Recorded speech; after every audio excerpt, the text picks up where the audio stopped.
What does pigeon pose, ylang, ginger, and cognitive behavioral therapy all have in common? You guessed it, it's the sacral chakra. Let's go. So you've been to a few or maybe many yoga classes and you are hooked. Somehow you feel better, kinder, more connected to yourself and those around you. Your friends view you as a hippie now, and your parents, well, they think it's a phase. Regardless, when you are on your mat, you are home. Yoga teachers and students, come learn how yoga can help you navigate the daily grind, breakups, your anxiety from a place of clarity and compassion. Welcome to the Modern Yogi Podcast, hosted by me, Laura Siljander. Misfits, earthlings, yogis, take a deep breath, check in to see how you're doing, body, mind, and soul, because you have arrived.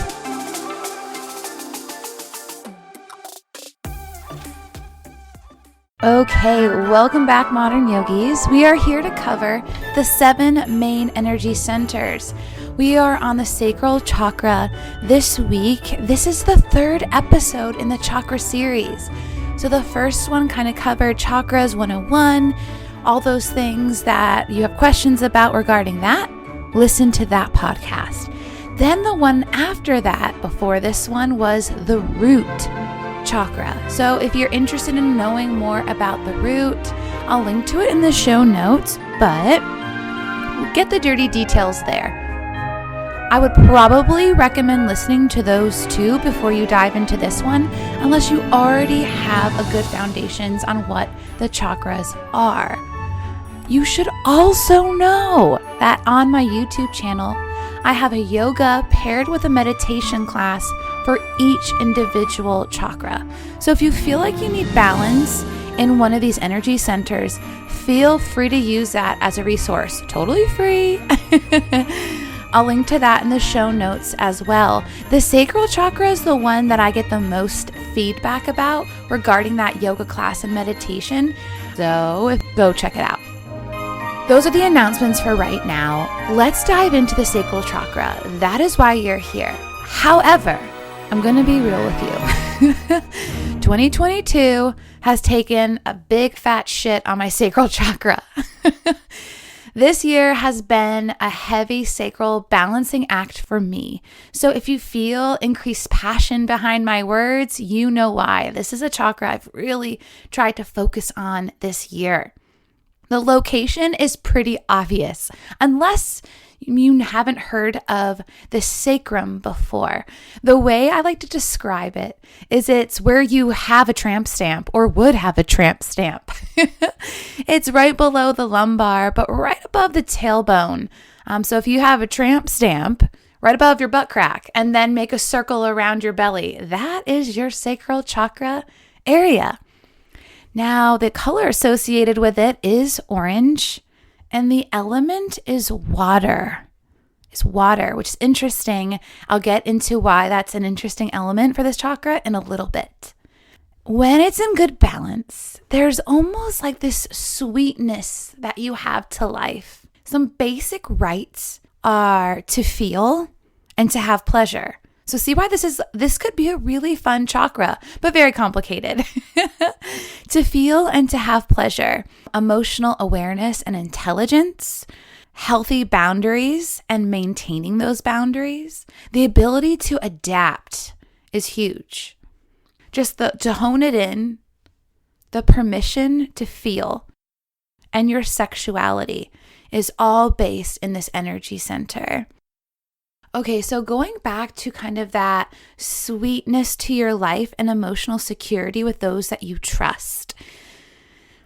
When it's in balance, this is how it feels. You can see the good in things and the not so good in things, but there's a balance there. And you feel emotionally available to those that you trust and that you can express yourself with what I like to call my circle of trust. Your upbringing can play a huge impact on the sacral chakra, which means your family has big effects here.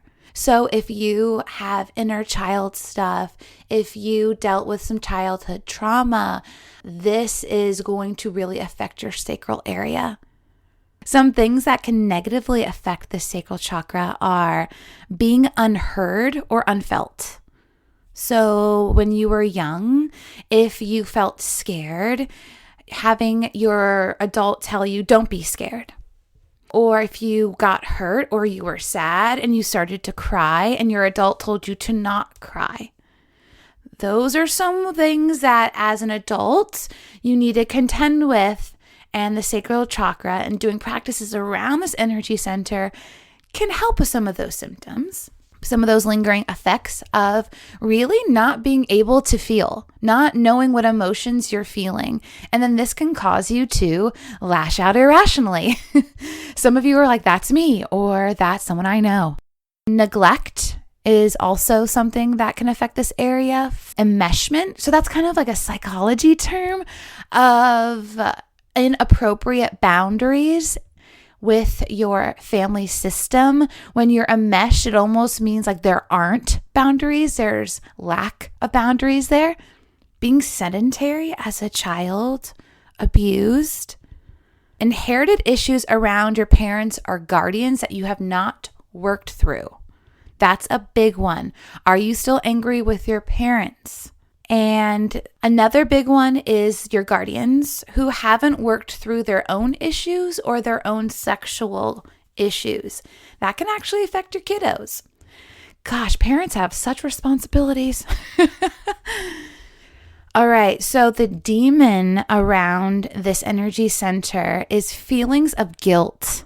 So the demon word here, what opposes this chakra is the word guilt. Because it is your human right regarding this chakra to feel and to have pleasure. Such as if you're feeling guilty about something, you won't fully enjoy what you're doing or feeling because you feel guilty. I have found that cognitive behavioral therapy specifically can help with these feelings of guilt. This is a therapy modality that your therapist or counselor can help you work through. So if you're seeing someone, you want to see someone, and you're experiencing a lot of feelings of guilt, CBT, cognitive behavioral therapy, can be a really good modality to work with. As you know, your chakras can be depleted of energy or have way too much. So a depleted sacral chakra, you may lack enthusiasm. You may not be able to adapt very well. Maybe unable to read the room. Maybe saying things you shouldn't. You're fearful of the pleasure of sex. Rigid movement, almost stiff or twitchy, and sometimes not being able to identify the emotions that you're feeling. These are all red flags for a depleted sacral chakra. On the flip side, excessive energy in this energy center could be major attachments to people and things, poor boundaries, and using sex as manipulation. According to Anodea Judith's book, which is a thick book, it's right in front of me. I'm grabbing it underneath all my notes that I have for you. It's called Eastern Body, Western Mind. So in her book, she talks all about the chakras, and addiction is something that is found in a lot of the chakras, and it's something that I failed to share with you during the root chakra. So addiction in each chakra is found when there's excessive energy in the energy center. So all the chakras hold addictions. This one primarily, the sacral, primarily has addiction to sex and alcohol, where the root chakra is more food and shopping. The solar plexus, the one we're going to talk about next, is work and caffeine. The heart, sugar, love, and marijuana. The throat, opioids and marijuana. third eye are more hallucinogenics, and the crown is rigid spiritual and religious practices. So their addiction can show up in all 7 energy centers. So I just went over that really quick, and I'll elaborate more on that in the chakras to come. But it kind of makes sense that the sacral chakra, the addiction is sex and alcohol. Because if you think about it, if you don't know how to feel your feelings, your body's a little bit rigid. I mean, add a little bit of booze and that's going to loosen you up, right? It's almost like you're self-medicating here. And if you feel like there's a lack in your life in these areas and you have found something to loosen you up, you're going to have the tendency to do it a lot. Also, sexual addiction is something found here because the sacral chakra is our sexual organs. So whether it's functioning properly or not, this is where it's going to show up. Interesting, right? It's just a whole different way to view your wellness. Okay, good news. Are you ready for some good news? I'm ready for good news. I feel like the beginnings of these are so sad. I don't mean to be a Debbie Downer. Okay, the good news. How do we temper, balance, figure out this chakra in healthy ways and non-addictive ways? Being that this is a water element, this chakra can be balanced with movement. So again, if you're experiencing some rigidity in your body, if you can kind of tell just watching someone walk, how are they in touch with their body as they walk? If it's a little bit rigid, there could be an injury there, of course. Movement is helpful here, of course, through the yoga practice, and some asanas that are recommended are things like low lunge, horse and goddess, frog pose, butterfly, warrior 2, cobra, pigeon, and bow pose. So a lot of hip flexor, hip opening here in the asana practice, in your yoga practice. But another way to incorporate movement for this chakra is water-based movement, such as the pool, or if you're lucky enough to live close to a lake or the ocean or a sea. So something that I've done at the beginning of this year was I would go to the pool and swim laps. And instead of just swimming laps to swim them, I would actually try to have a very embodied experience in the pool. I would feel my body as much as I could. How the water felt against my skin. How my muscles felt when I kicked or pulled with my arms. The engagement of my core as I did a flip turn or did some sort of kick, because that will engage your core as well. I try to not just make it swimming laps, but to have an embodied experience. You could do it this way. You could tread water and just literally feel the water against your skin. Now, I'm not saying that swimming is going to help you with the enmeshment that you dealt with as a child in your family system. No, but it could be helpful to incorporate this with some other practices. Another way is repeating the same asana practice over and over. So here's a way you could do this. There are some yoga studios that will advertise certain classes and they're the same sequence every time. This can get redundant and maybe even a little bit quote unquote boring, but if you can move in a way that it's more second nature, you're not guessing what asana is next. What am I doing next? And so you can have more of an embodied experience flowing in and out of each asana that maybe focuses on some of these horse and goddess, hip opening, hip activating postures. You don't have to think of so much about where my foot goes, where my hand goes, because you've done it enough to already know. That way you can kind of flow more with your breath, more with mindfulness rather than where do I do with my hands, feet, leg. I hope that makes sense. Again, you can kind of work through that guilt with your therapist through CBT or cognitive behavioral therapy. Or something that I did was I carried around, and we'll get into crystals later, I carried around this orange stone and I put it in my pocket Or if I wasn't wearing pockets, I would put it in my car. And every time I would feel the stone or crystal against like in my pocket, or if I saw it, it would remind me to take a deep breath and check in. How am I feeling? It was just like a reminder, check in. Let's check in here. How am I feeling? So that's a way that I worked on. Am I feeling guilt? What am I feeling right now? Was through these reminders. And so I worked on feeling my emotions throughout the whole day. You can also work on how feeling your emotions through your meditations, body scans, and working with your therapist. Inner child work is very common here to work on with a professional when you're going through some sacral issues.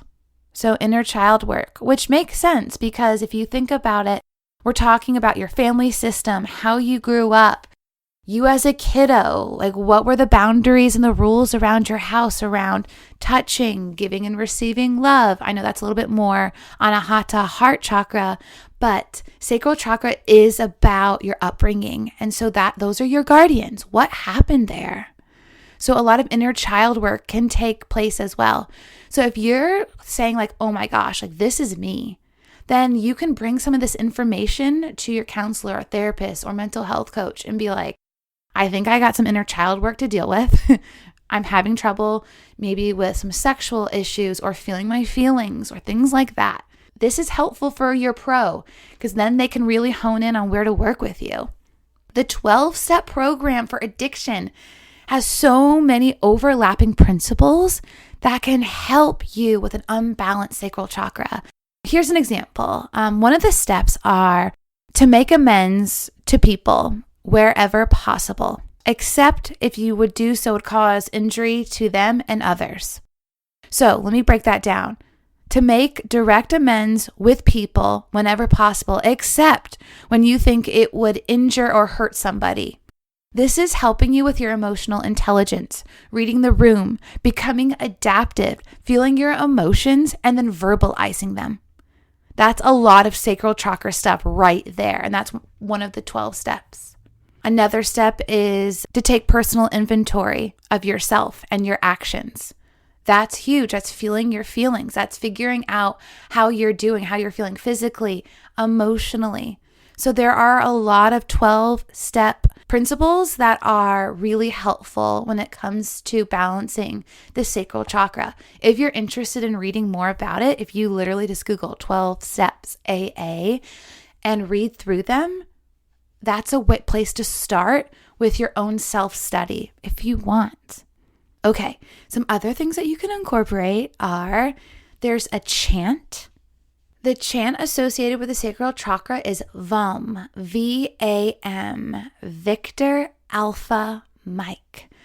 So if you want to incorporate a chant, or if you like to breathe and chant, if you like to use a mala for your meditation, VAM may be a mantra you'd like to use. Some oils associated with the sacral chakra are fennel, ginger, ylang ylang, and of course, orange. I already went over the color for this chakra is orange, but in many traditions, orange actually means to purify. That's why you'll see some monks wear orange robes. And again, some asanas to incorporate are low lunge, horse and goddess, frog, butterfly, warrior two, reverse warrior, cobra, pigeon, and bow pose. Okay, now it's time for Tanner Speer to take us through Tanner time to talk about crystals, rocks, and stones for the sacral chakra.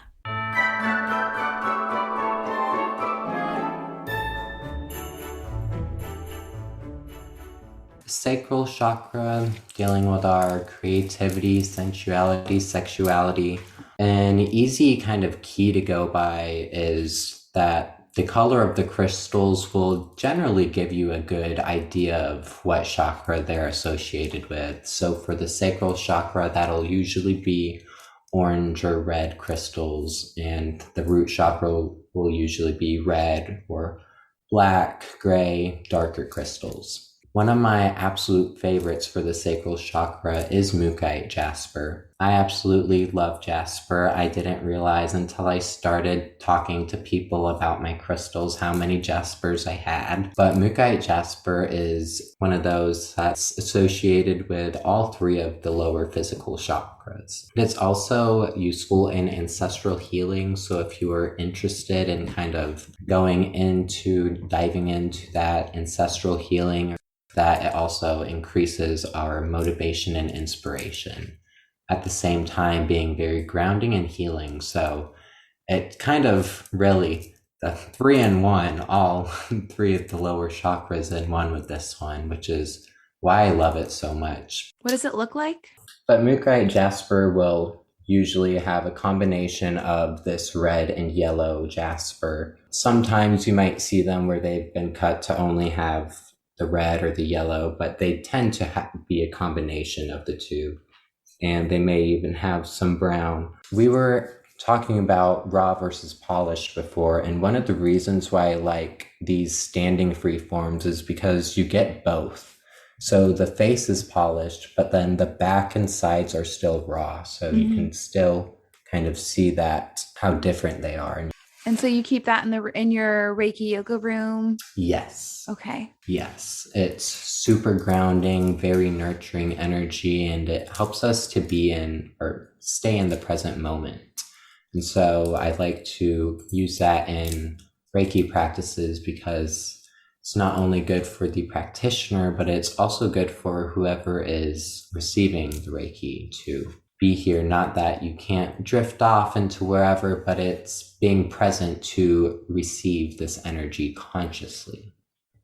I hear that. My mantra these days have been be where your feet are.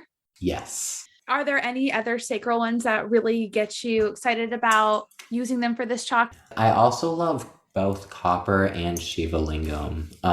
Copper is a metal, so most people might not think of it as being a crystal or of having these beneficial energies or properties, but it is a super grounding crystal, and because it's a metal, it has a really strong conducting and amplification energy. That was a mouthful. Yes.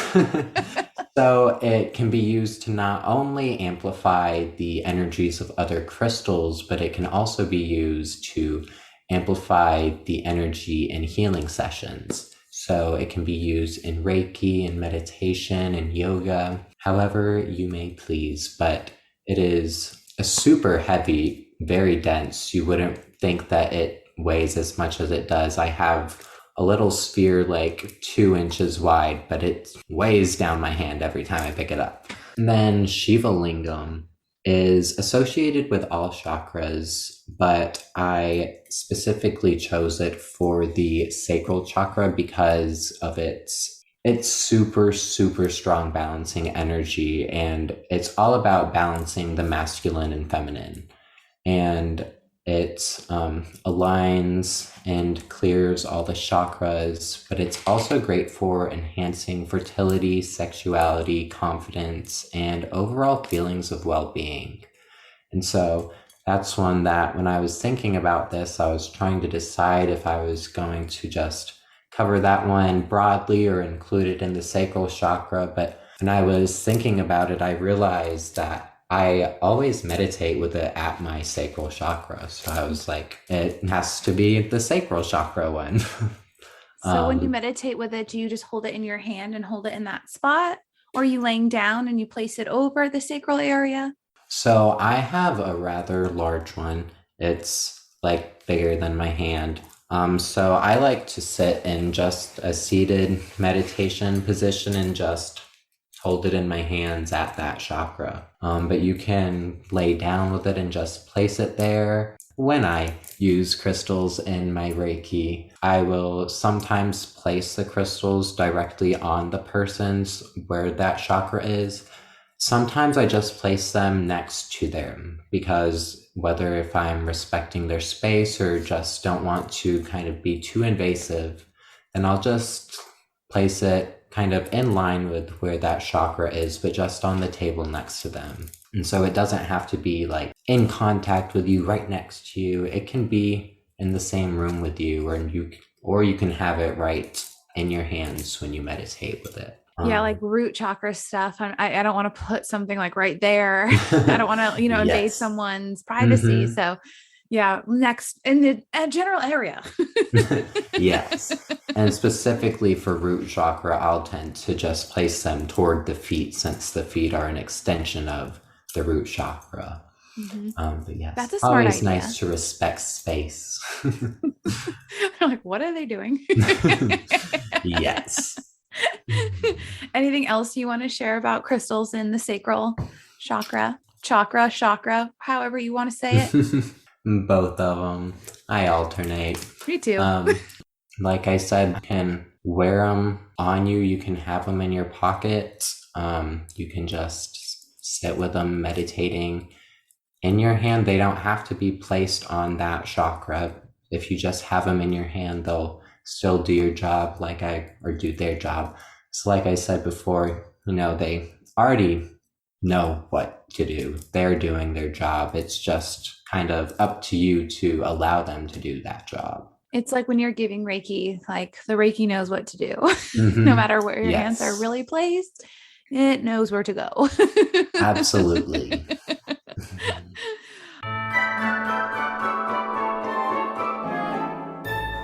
Okay, modern yogis, I hope that was a helpful episode for you. I know I learned a ton from Tanner. If you want to get in touch with Tanner, I'll link to all of the things in the show notes. I'll also link the YouTube Sacral Chakra Yoga Flow and Meditation.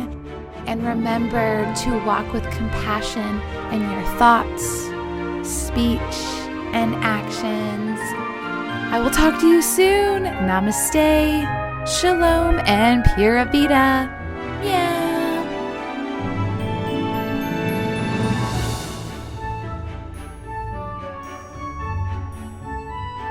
If you want to follow me, sometimes I post in my IG, practice_compassion. Feel free to follow.